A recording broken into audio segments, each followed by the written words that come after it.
മാഷെ നമസ്കാരം. നമസ്കാരം. മാഷെ, റംസാൻ മാസമാണ്.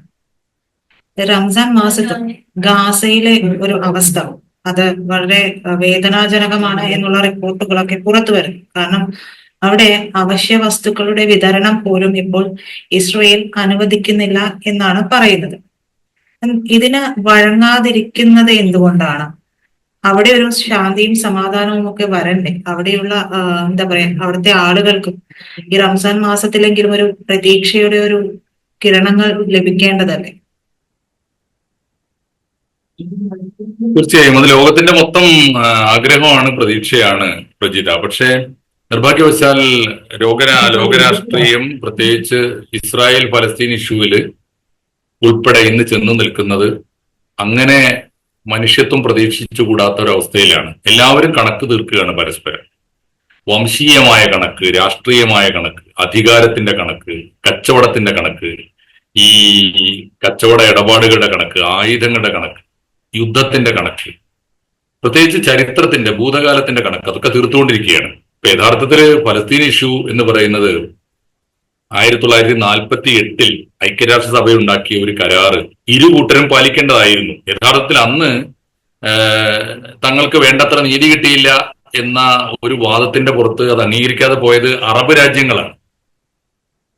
ഇസ്രായേൽ എന്ന രാജ്യത്തെ 48 UN എഗ്രിമെന്റ് ഇങ്ങനെയാണ്: ഇസ്രായേൽ എന്ന രാജ്യത്തിന് പരമാധികാരം.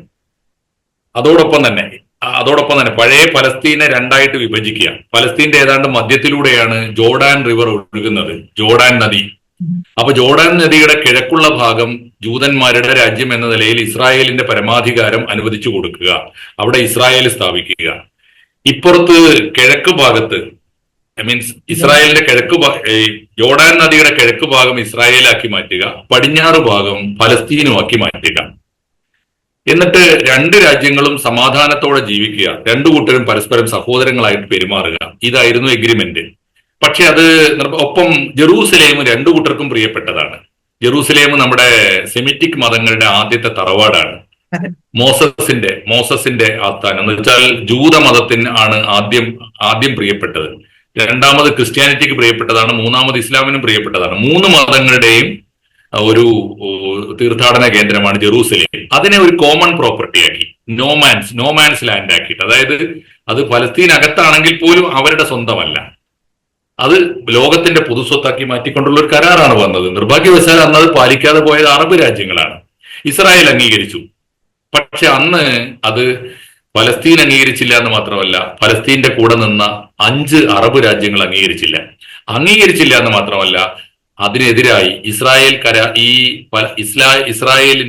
കാര്യത്തിൽ ഐക്യരാഷ്ട്രസഭ എടുത്ത തീരുമാനത്തിനെതിരായി ഇസ്രായേലിനെ ആക്രമിക്കാൻ തീരുമാനിച്ചു ഈ അഞ്ച് അറബ് രാജ്യങ്ങൾ. അന്ന് തോറ്റു തുടങ്ങിയതാണ്, ഇതുവരെ ജയിച്ചിട്ടില്ല അറബ് രാജ്യങ്ങൾ. അങ്ങനെ ഇപ്പോ 48 നിന്ന് കണക്കൂട്ടി നോക്കൂ, ഏതാണ്ട് 10-80ഓളം കൊല്ലങ്ങളായി.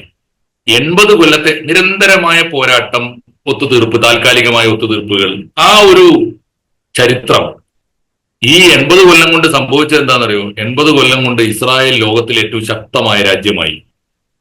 ആയുധ സമ്പത്തിൽ, കായിക സമ്പത്തിൽ, മാത്രമല്ല ഈ സൈനിക ശേഷിയിൽ, സോഫ്റ്റ് പവർ എന്ന നിലയിൽ, കമ്പ്യൂട്ടറിൽ, എഞ്ചിനീയറിംഗിൽ, എല്ലാത്തിലും അവര് അധിപന്മാരായി മാറി. അങ്ങനെ വന്നപ്പോൾ ഉള്ളൊരവസ്ഥ, പണ്ട് ഇസ്രായേലിനോട് നേർക്കുനേരെ യുദ്ധം ചെയ്യാൻ ചെന്ന അറബ് രാജ്യങ്ങൾക്ക് പോലും ഇപ്പൊ ഇസ്രായേൽ വേണം. അവർക്ക് പ്രിയപ്പെട്ട രാജ്യമാണ് ഇസ്രായേൽ.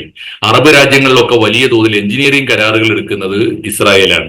അറബ് രാജ്യങ്ങളിലൊക്കെ വലിയ സ്പൈ വർക്ക്, ചാരപ്രവൃത്തി ഏൽക്കുന്നത് മൊസാദ് എന്ന ഇസ്രായേലിന്റെ സ്വകാര്യ രഹസ്യ അന്വേഷണ ഏജൻസിയാണ്.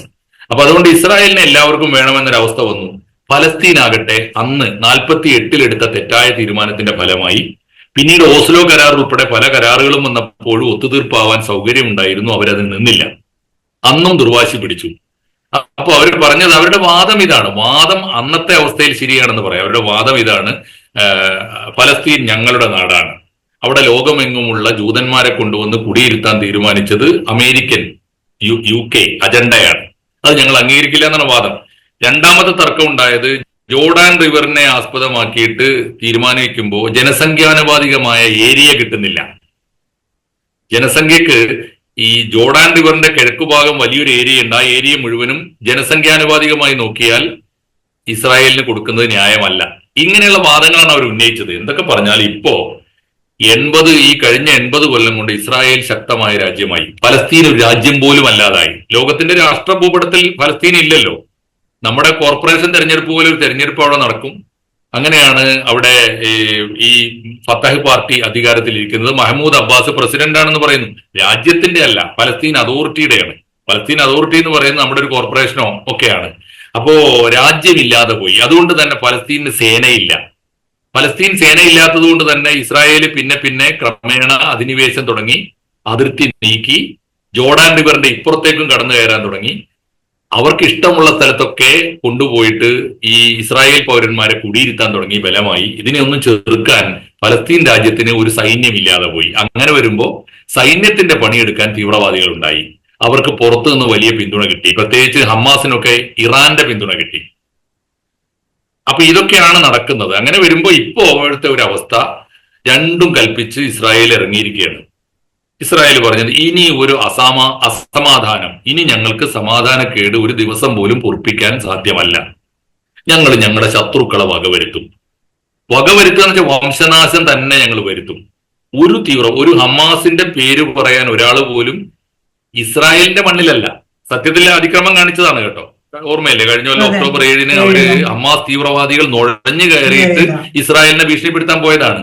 തിരിച്ചു സംഭവിച്ചത് ഹമാസിന്റെ സകല ആവാസ കേന്ദ്രങ്ങളിലും, ആശുപത്രികളില്, അവരുടെ വീടുകള്, അവരുടെ ചന്തകള്, അവരുടെ ആശുപത്രികൾ മുഴുവനും നിരപ്പാക്കി. ഇപ്പോഴും അവസാനത്തെ ഹമാസുകാരനെ അവസാനിപ്പിക്കുന്നത് വരെ ഞങ്ങൾ അടങ്ങിയിരിക്കുകയില്ല എന്ന് ഇസ്രായേൽ പ്രഖ്യാപിക്കുന്നു. പണ്ട് അമേരിക്ക ഇവർക്ക് ആദ്യകാലത്ത് ഇസ്രായേലിന്റെ പക്ഷത്ത് ന്യായമുണ്ടല്ലോ എന്ന് കണക്കാക്കിയിട്ട് അവർക്ക് പിന്തുണ കൊടുത്തിരുന്നു. ഇപ്പൊ അങ്ങനെയല്ല. ഇപ്പോ അമേരിക്ക പറഞ്ഞാൽ പോലും വെടി നിർത്താത്ത അവസ്ഥ, അമേരിക്ക പറഞ്ഞാൽ പോലും കേൾക്കാത്ത അവസ്ഥയിൽ ഇസ്രായേൽ എത്തി. കഴിഞ്ഞ ദിവസം വളരെ ദയനീയമാണ്, കണ്ടില്ലേ? ഐക്യരാഷ്ട്രസഭ UN-ന്റെ പ്രമേയം വന്നു, നിർത്തണം. ഈ പറഞ്ഞ പോലെ പ്രജിതയും നമ്മളൊക്കെ ആഗ്രഹിക്കുന്നത് പോലെ റംസാൻ കാലത്ത് ആണ് ആളുകൾക്ക് അന്നം കിട്ടുന്നില്ല, വെള്ളം കിട്ടുന്നില്ല, നിർത്തണം, ഈ വംശഹത്യ അവസാനിപ്പിക്കണം എന്നൊക്കെ അവർ പറഞ്ഞു നോക്കി. കേൾക്കുന്നില്ല. കാരണം ആരും പറഞ്ഞാൽ, ഐക്യരാഷ്ട്രസഭയോ അമേരിക്കയോ തന്നെ പറഞ്ഞാലും കേൾക്കാത്ത അവസ്ഥയിലേക്കാണ് ഇസ്രായേൽ പോകുന്നത്. ഇപ്പോഴാണെങ്കിൽ വന്ന ഏറ്റവും പുതിയ മാറ്റം, അമേരിക്കയില് ഡൊണാൾഡ് ട്രംപ് 2ാം വട്ടവും വന്നതോടുകൂടെ ബൈഡൻ അവിടെ ഭരിക്കുമ്പോൾ ഒരു സമാധാനം ഉണ്ടായിരുന്നു. രണ്ടു പക്ഷത്തും യുദ്ധം അവസാനിപ്പിക്കാൻ വല്ല വഴിയുണ്ടോ എന്ന് ബൈഡൻ നിരന്തരമായിട്ട് അന്വേഷിച്ചിരുന്നു. ഇപ്പോൾ ഡൊണാൾഡ് ട്രംപ് അവസാനിപ്പിക്കേണ്ടതില്ല. ഡൊണാൾഡ് ട്രംപ് പ്രഖ്യാപിച്ചത് ഏകപക്ഷീയമാണ്. ട്രംപിന്റെ പ്രഖ്യാപനങ്ങളൊക്കെ കണ്ടല്ലോ, ഏകപക്ഷീയമാണ്. റഷ്യ വന്ന് യുക്രൈനെ ആക്രമിച്ചതാണ്. അപ്പോ ഡൊണാൾഡ് ട്രംപിന്റെ തീരുമാനം യുക്രൈൻ കീഴടങ്ങണം, അങ്ങനെ റഷ്യയിൽ സമാധാനം വരണം എന്നാണ്. അതുപോലെ തന്നെയാണ് പലസ്തീനിൽ ഇപ്പൊ അദ്ദേഹം പറഞ്ഞുകൊണ്ടിരിക്കുന്നത്, ഇനി ഹമാസ്, ഇനി വെസ്റ്റ് ബാങ്ക് വേണ്ട, ഇനി ഗാസ വേണ്ട, അതൊക്കെ ലോക ടൂറിസ്റ്റ് കേന്ദ്രമാക്കി മാറ്റും. അവിടുന്ന് ജീവനം കൊണ്ട് പോകാനുള്ളവർ പൊയ്ക്കൊള്ളണം. ആരാ പറയുന്നത്?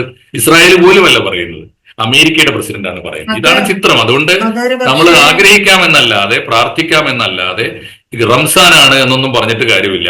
അവിടെ ഇപ്പോഴത്തെ അവസ്ഥയിൽ ഇസ്രായേല് രണ്ടും കൽപ്പിച്ചിറങ്ങിയിരിക്കുകയാണ്. ഇനി ഒരു ഹമാസോ ഒരു പലസ്തീനിയോ ഇസ്രായേലിനെതിരായി പൊരുതാൻ ബാക്കിയില്ലാത്ത വിധം വംശനാശം വരുത്താൻ ഇറങ്ങിയിരിക്കുകയാണ്. കാര്യമായി ആരും എതിർക്കാനില്ല. ഇപ്പൊ ഏറ്റവും ഒടുവില് സൗദി അറേബ്യ കേന്ദ്രീകരിച്ച് അറബ് രാജ്യങ്ങളുടെ ആലോചനയൊക്കെ നടത്തുന്നു എന്ന് പറയുന്നത്, അത് ട്രംപ് ഏകപക്ഷീയമായിട്ട് യാതൊരു ന്യായവുമില്ലാത്ത വിധം ഫലസ്തീനെതിരെ ഇറങ്ങിയപ്പോഴാണ് അത് പറയുന്നത്. പക്ഷെ എങ്കിൽ പോലും ഈ അറബ് രാജ്യങ്ങൾക്ക്, ഇപ്പൊ ഞാനൊരു ഉദാഹരണം കൂടി പറയാം. സൗദി അറേബ്യയിൽ ഏറ്റവും കൂടുതൽ നിർമ്മാണ പ്രവൃത്തികൾ കരാറെടുത്തിരിക്കുന്നത് ഇസ്രായേലാണ്. ഇസ്രായേലിനെ പിണക്കാൻ അവരാരും ആവില്ല. അറബ് രാജ്യങ്ങൾ വിചാരിച്ചാൽ ഇസ്രായേലിനെ അടക്കി നിർത്താവുന്നതേ ഉള്ളൂ. അമേരിക്കയെ നേരിടാൻ അറബികൾക്ക് യാതൊരു താല്പര്യമില്ല. കാരണം അറബ് രാജ്യത്തെ എണ്ണ പ്രയോജനപ്രദമായി ലോക മാർക്കറ്റിൽ എത്തിക്കുന്നത് അമേരിക്കൻ കമ്പനികളാണ്. അപ്പൊ അമേരിക്കൻ കമ്പനികളെ അറബ് രാജ്യങ്ങൾക്ക് വേണം, ഇസ്രായേലിനെ അറബ് രാജ്യങ്ങൾക്ക് വേണം. അതുകൊണ്ട് ഒരു യുദ്ധകാലത്തിലുള്ള ഒരു മുന്നറിയിപ്പൊന്നും അറബ് ലോകത്തൊന്നും ഉണ്ടാവില്ല. അതുകൊണ്ട് നമുക്കിപ്പോ രണ്ട് മാർഗമേ ഉള്ളൂ. ഒന്ന്, ട്രംപിന്റെയും നെതന്യാഹുവിന്റെയും ദയാദാക്ഷിണ്യത്തിന് വേണ്ടി അപേക്ഷിക്കാം. ഒന്ന്. രണ്ട്, ഈ യുദ്ധത്തിൽ ഏതെങ്കിലും ഒരു ഭാഗം, ഇപ്പൊ തീർച്ചയായിട്ടും ഇപ്പോഴത്തെ അവസ്ഥയിൽ വമ്പിച്ച സൈനിക ശക്തിയുണ്ട് ആയുധങ്ങളുണ്ട്, സമ്പത്തുണ്ട്, ഈ പറഞ്ഞ ഈ ശാസ്ത്രീയ ശേഷിയുണ്ട്, സാങ്കേതിക വിദ്യയുടെ എല്ലാം ഉണ്ട് ഇസ്രായേലിന്റെ കയ്യിൽ. പലസ്തീന്റെ കയ്യിൽ കാര്യമായിട്ടൊന്നുമില്ല. ഇറാൻ കൊടുക്കുമെന്ന് പ്രതീക്ഷിക്കുന്ന ചിലത് മാത്രമാണ്. അതും ഇപ്പൊ കൊടുക്കാൻ സാധ്യമല്ല. കാരണം അമേരിക്കയുടെ വലിയ തിട്ടൂരം ഇറാന്റെ നേരെയും വന്നു കഴിഞ്ഞിട്ടുണ്ട്. ഇറാനും ഏതാണ്ട് ദുർബലമായി കഴിഞ്ഞിട്ടുണ്ട്. ഇനി ഒന്നും പ്രതീക്ഷിക്കാനില്ല. നമുക്ക് ഇത് ഏതെങ്കിലും ഒരു ഭാഗം തൽക്കാലത്തേക്ക് ഒരു ഈ വെടിനിർത്തൽ എന്നൊക്കെ ഇവർ പറയും. അത് പുറത്തു പറയുമ്പോഴും ഒരാക്രമണം തുടർന്നുകൊണ്ടേയിരിക്കും. അതാണ് സംഭവിച്ചുകൊണ്ടിരിക്കുന്നത്. പക്ഷേ ആക്ച്വലി അവിടെ ട്രംപ് അവിടെ ടൂറിസ്റ്റ് കേന്ദ്രങ്ങൾ എന്ന് പറഞ്ഞല്ലോ. ആ ടൂറിസ്റ്റ് കേന്ദ്രങ്ങൾ അവിടെ ഉണ്ടാക്കും എന്ന് പറയുന്നത് പോലും അവിടേക്ക് അമേരിക്കയുടെ ഒരു കണ്ണുണ്ട് എന്നുള്ളത് തന്നെയല്ലേ ആ ഭാഗങ്ങളിൽ. ഓ അത് ഒരു തീർച്ചയായിട്ടും അമേരിക്കയുടെ കണ്ണുണ്ട്. ഇപ്പൊ ലോകത്തിൽ നമ്മൾ ഇന്നലെ ചർച്ച ചെയ്തൊരു വിഷയമുണ്ടല്ലോ, ഡീപ് സ്റ്റേറ്റ്. ഇത് ലോകത്തിലെ ഭരണകൂടങ്ങൾ കാണാതെ അത് ആണല്ലോ നമ്മൾ ഇന്നലെ പറഞ്ഞൊരു കാര്യം. അതാണ് ഒരു കപ്പലിന്റെ പുറംഭാഗം മാത്രമല്ലേ നമ്മൾ കാണുന്നുള്ളൂ. അപ്പൊ ഒരു ഭരണകൂടത്തിന്റെ, നമ്മൾ ഇന്ന് കാണുന്ന ഭരണകൂടത്തിന്റെ എത്രയോ താഴെ കപ്പലിന്റെ മഹാഭൂരിപക്ഷം ഭാഗവും ഡീപ്പാണല്ലോ, വെള്ളത്തിനടിയിലാണല്ലോ, ഇൻ ഡീപ്പാണ്. അപ്പോ ഈ ലോകത്തിലെ എല്ലാ ഭരണകൂടങ്ങളും കാണാത്ത താല്പര്യങ്ങൾ ലോകത്തിലെ മറ്റു പല രാജ്യങ്ങൾക്കും, എല്ലാ രാജ്യങ്ങളിലും ഉണ്ട്. ഇന്നലെ ബംഗ്ലാദേശിലുണ്ട് എന്ന് പറഞ്ഞതുപോലെ, ഈ പറഞ്ഞ വളരെ ശരിയാണ്, പ്രജിത പറഞ്ഞതുപോലെ മിഡിൽ ഈസ്റ്റിൽ പലസ്തീൻ കേന്ദ്രമായി ഒരു വലിയ താവളം അമേരിക്കയ്ക്ക് താല്പര്യമുണ്ട്. കാരണം ഒരുപാട് ശക്തികൾക്കെതിരായി അവിടെ പൊരുതാൻ അത് ആവശ്യമാണ്. അത് തന്നെ ആയിരിക്കണം അതിന് പിന്നിലെ താല്പര്യം. അത് അവർ പറഞ്ഞില്ല എന്നേ ഉള്ളൂ. ഒരു ടൂറിസ്റ്റ് കേന്ദ്രമൊക്കെ ആവശ്യപ്പെടുമ്പോഴും സൈനിക കേന്ദ്രമാണ് അവരുടെ ആവശ്യം. പക്ഷേ അവിടേക്ക് അങ്ങനെ ഒരു നീക്കം ഇനിയിപ്പോ അവിടെ ഒരു സമാധാന ചർച്ചയൊക്കെ വന്നാൽ പോലും ട്രംപിന്റെ കണ്ണ് അവിടെ ഉള്ളത് കൊണ്ട് ഈ നെതന്യാഹുവും ട്രംപും തമ്മിൽ, അതായത് ആ ഒരു ഭാഗം വിട്ടുകൊടുക്കാനായിട്ടൊക്കെ, അമേരിക്കയുടെ അധീനതയിലേക്ക് വിട്ടുകൊടുക്കാനൊക്കെ ഇസ്രായേൽ തയ്യാറാകും. അങ്ങനെ എന്തെങ്കിലും ഒരു കാര്യം സംഭവിക്കുമോ?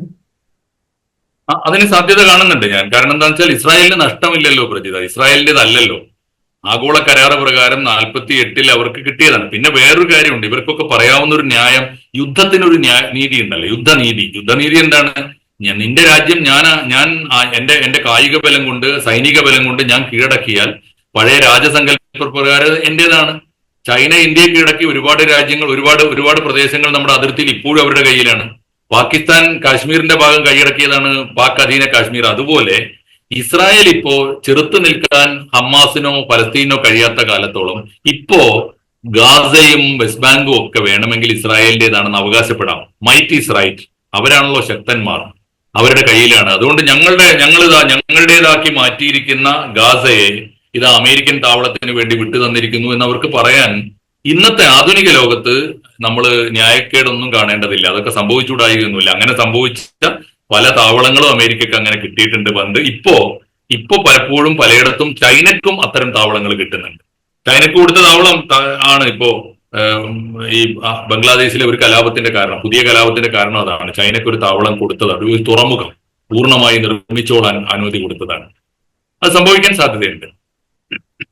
എന്തായാലും അവിടെ സമാധാനം പുലരുന്ന ഒരു നാളിലേക്ക് വേണ്ടി നമുക്ക് കാത്തിരിക്കാം അല്ലെ മാഷെ? കാത്തിരിക്കാൻ മാത്രമേ സാധിക്കുള്ളൂ. ഞാൻ ശുഭാപ്തി വിശ്വാസി അല്ല. കാരണം പലസ്തീനിൽ, പ്രത്യേകിച്ച് മിഡിൽ ഈസ്റ്റിൽ ഇനി സമാധാനം എന്നത് സർവനാശം ആണ്. അല്ലെങ്കിൽ ഏതെങ്കിലും ഒരു ഭാഗം സമ്പൂർണമായി തീർന്ന് പോവുകയോ അല്ലെങ്കിൽ തോറ്റോടുകയോ രാജ്യം വിട്ടു പോവുകയോ ചെയ്തല്ലാതെ പലസ്തീനിൽ ആരെങ്കിലും മുൻകൈ എടുത്ത് ഒരു സമാധാന കരാർ ഉണ്ടാക്കുമെന്ന് ഞാൻ കരുതുന്നില്ല. കാരണം ഇപ്പോ ലോകത്ത് ചേരികളില്ല, അലൈസ് ഇല്ല. അതാണ് പുതിയ ഒരു അപകടം. പണ്ട് അങ്ങനെയല്ല. അമേരിക്ക ഒരു അതിക്രമം കാണിക്കുമ്പോൾ സോവിയറ്റ് യൂണിയനോട് പോയി പറയാമായിരുന്നു. ഇന്നിപ്പോ അമേരിക്കൻ അതിക്രമത്തിന് മുമ്പിൽ ആരോടും പറയാനില്ല. എല്ലാ വമ്പന്മാരും കച്ചവട താല്പര്യത്തിന് ഒന്നാണ്. ഏകധ്രുവ ലോകം എന്നാണ് പറയുക. അതുകൊണ്ട് ഇന്നിപ്പോ മറിച്ച് പറയാൻ ആരുമില്ല. പിന്നെ അമേരിക്ക പറഞ്ഞുകൊണ്ടിരിക്കുന്നത് പോലെ ജാതീയമായിട്ട് ഒരു ക്രിസ്തു ലോകവും ഒരു അറബ് ലോകവും ഉണ്ടായിത്തീരുമെന്ന വിശ്വാസവും ഏതാണ്ട് അസ്ഥാനത്തായിട്ടുണ്ട്. കാരണം അറബ് ലോകങ്ങളും ക്രിസ്തു ലോകവും ഒക്കെ ഏതാണ്ട് കച്ചവടത്തിന്റെ പാതയിലാണ്. അതുകൊണ്ട് ഇവരെല്ലാവരും വലിയ വലിയ കരാറുകളാണ് ഇവർക്കൊക്കെ തമ്മിലുള്ളത്. ഇസ്രായേലും അറേബ്യയും തമ്മിൽ, അമേരിക്കയും അറേബ്യയും തമ്മിൽ ഒക്കെ, റഷ്യയും ഇന്ത്യയും തമ്മിൽ, അമേരിക്കയും ഇന്ത്യയും തമ്മിൽ, ചൈനയും ഇന്ത്യയും തമ്മിൽ ഒക്കെയുള്ള കരാറുകളുണ്ട്. ഇതാണ് കാണാ ചരടുകൾ എന്ന ഒരു പ്രയോഗമുണ്ട് പണ്ട് മലയാളത്തിൽ. ഈ കാണാത്ത ചരടുകൾ കൊണ്ട് ബന്ധിക്കപ്പെട്ടിരിക്കുന്ന ഒരു ലോകക്രമമാണുള്ളത്. ആ ലോകക്രമത്ത് കാണുന്ന രാഷ്ട്രങ്ങളെക്കാൾ കാണാത്ത രാഷ്ട്രങ്ങളുണ്ട്. അതിനാണ് നമ്മൾ ഡീപ് സ്റ്റേറ്റ് എന്ന് ആവർത്തിച്ച് പറയുന്നത്. അവര് തീരുമാനിക്കും കാര്യങ്ങൾ. അന്തിമമായി ഫലസ്തീനിൽ സമാധാനം വരുമോ ഇല്ലയോ എന്ന് തീരുമാനിക്കുന്നത് പോലും ഒരുപക്ഷെ ഇസ്രായേൽ ആവണമെന്നില്ല, അറബ് ലോകവും ആകണമെന്നില്ല. തീർച്ചയായിട്ടും പ്രജിതയുടെ സന്മനസ് പോലെ നമുക്ക് സമാധാനത്തിന് വേണ്ടി പ്രാർത്ഥിക്കാനും കാത്തിരിക്കാനും മാത്രമേ കഴിയൂ. പക്ഷേ സമാധാനം വരുന്നത് ഒരുപക്ഷെ കടുത്ത ദുരന്തങ്ങൾക്ക് പിറ്റേന്നാവാം എന്ന ഒരു അശുഭ ചിന്തയാണ് എന്നെ ഇപ്പോഴും പലസ്തീൻ പ്രശ്നത്തിൽ, ഇസ്രായേൽ പ്രശ്നത്തിൽ നയിക്കുന്നത്.